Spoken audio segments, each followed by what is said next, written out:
The title we're using for this particular module of the soul return work is the light body, or Homo Spiritus, for those of you who are taking notes. You're welcome to take notes. It'll help ground your energy. Also, we suggest that if you're interested after this experience, you get the recording of it. Because this material, because of the way that it's working, even more so than other times, is very layered. So allow your conscious mind to just be as present as it can be. Okay? And if it can't track the information and the energy that's coming through, let that be okay. And don't allow that to be a distraction from you being fully in the experience.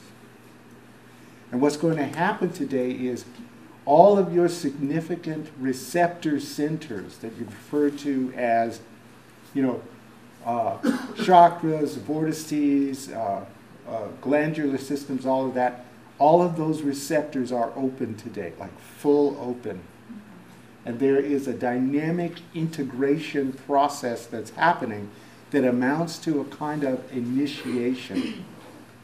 And this initiation is into another higher frequency form of expression that combines the energy intelligence of your soul, what you refer to as your soul, and all that you've accumulated as a soul in density, and raising all of that up to a point where it has meaning and significance to you as a soul, very actively and very practically.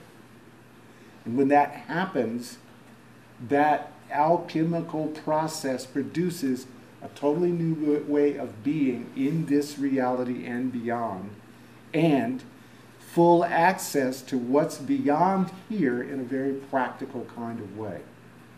This is an introduction into the joy of being multidimensional, and totally at choice about all of your decisions, your intentions, and how the feedback from your reality in the cosmos makes the significance of this journey have a deeper level of satisfaction and mastery.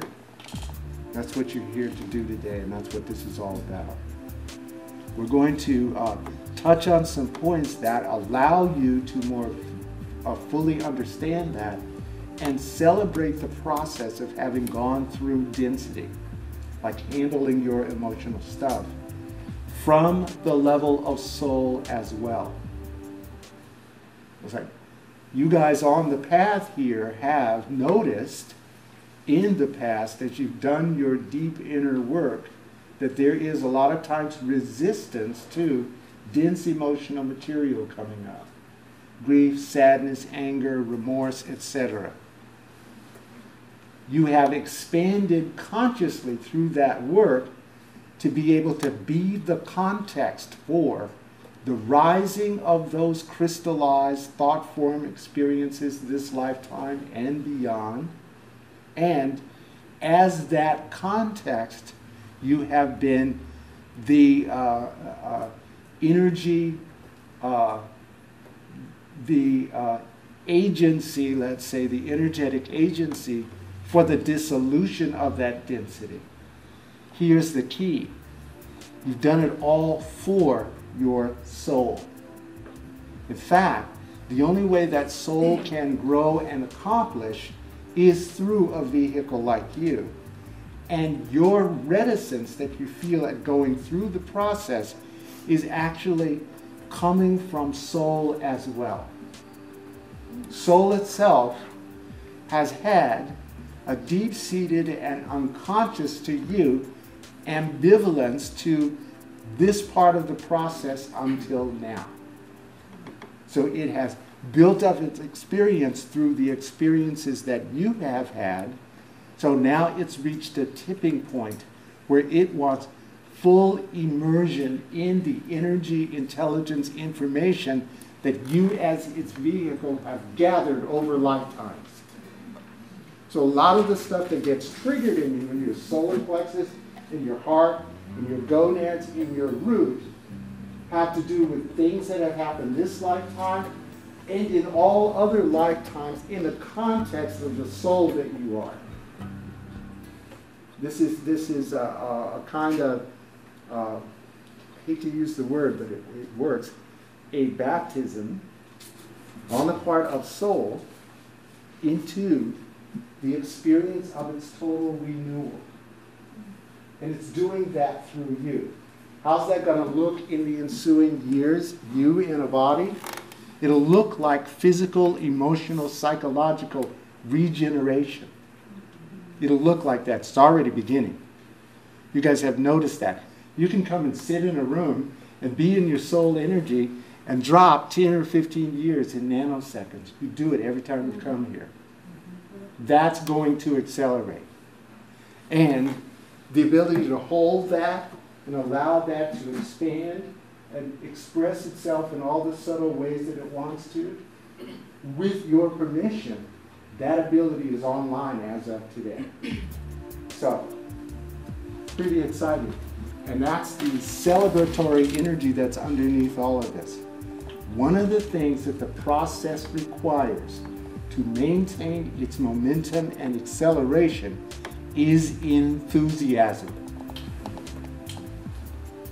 And you will note that access to enthusiasm here in your life experience in this body and beyond in other bodies, that enthusiasm was always systematically suppressed by the time chronologically in human years you were about 6 years old.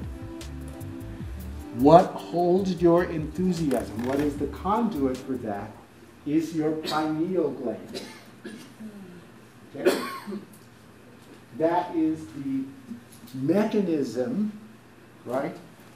The vehicle, let's say, the system that steps down into 3D physical reality all of the light substance that you are. It regulates that process. And it works through the hypothalamus, which then triggers activity and releases chemicals called hormones into the rest of the system that filters this stepping down of this high frequency light energy that you are as a soul, this stream of light substance through your assemblage point and then into your pineal, and then into the hypothalamus, and the hypothalamus then directs the pituitary to move all of those chemicals through the rest of your glandular system and into your physical body, okay? By the time human beings are 6 years old, because of what happens here and the morphic fields that you're dancing with and being entrapped in and entangled in and so forth, that process starts to be arrested by the time you're 6 years old.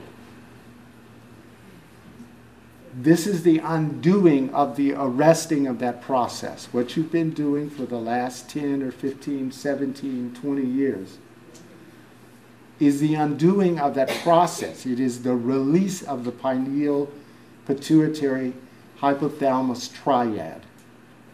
In the ancient texts, that is known as enlightenment. Okay? The actual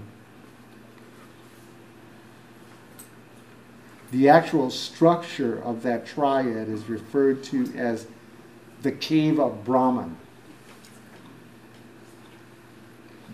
So we can start with some basics that you can relate to, okay?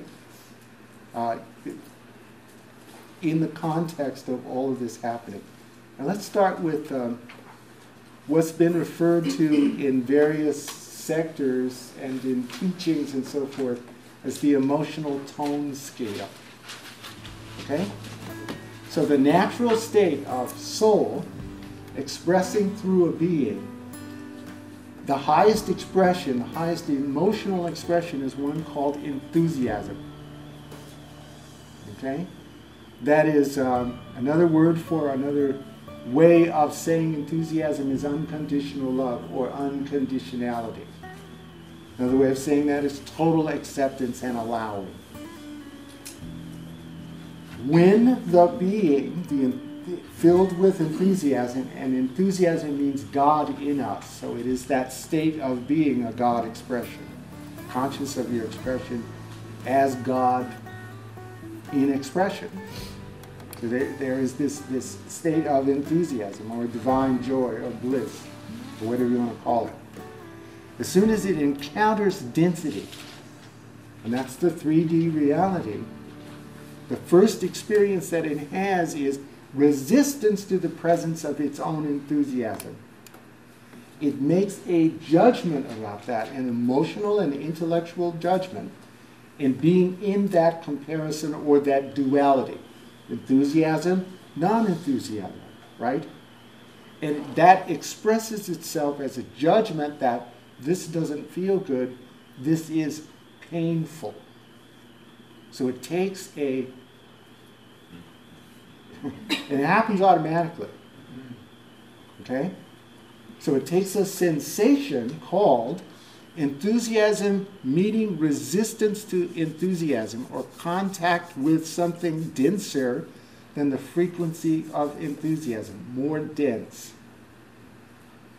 And in that non-flow, in that moment, it takes that sensation and that registers as something that is called, in human beings, pain. Jaison, why does it create pain? Compared to the joy, that sensation, when it's judged, right, is compared to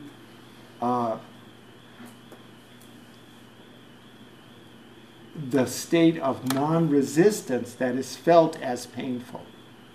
And pain is just a word or a judgment that describes that contrast. Okay? So pain is originally just a sensation, and then when it's judged as bad, we call it pain. Okay, let's back up. Compared to the reality of what is, in unlimited expression, the pure beingness, any sense of limitation compared to that is an illusion. All right? It's an experience that is in contrast to the reality that helps to define and make deeper meaning of the true reality. It's like, how would you know how deeply to appreciate your joy unless you occasionally experience the contrast to that? That's why the contrast exists. That's why it's called a complementary contrast. It complements one's deeper awareness of the whole. It gives a deeper sense of appreciation. Right? In fact, all of the illusion exists so that you as the unlimited being can more deeply have a sense of gratitude for what you are. You know, when you have a bad dream and you wake up from the dream, it makes you more deeply appreciate your state of wakefulness. And the dream is the gift that brings that state of gratitude and appreciation into being. You would not have had that until you had the contrast to that. There would not have been any comparison. So in reality, comparison, or the ability to compare, the opportunity to compare contrasts, is a gift, and that's what it's intended for. When it gets personalized, and one goes into separation, which also is resistance to the presence of the other part of something, right? Then that's called pain.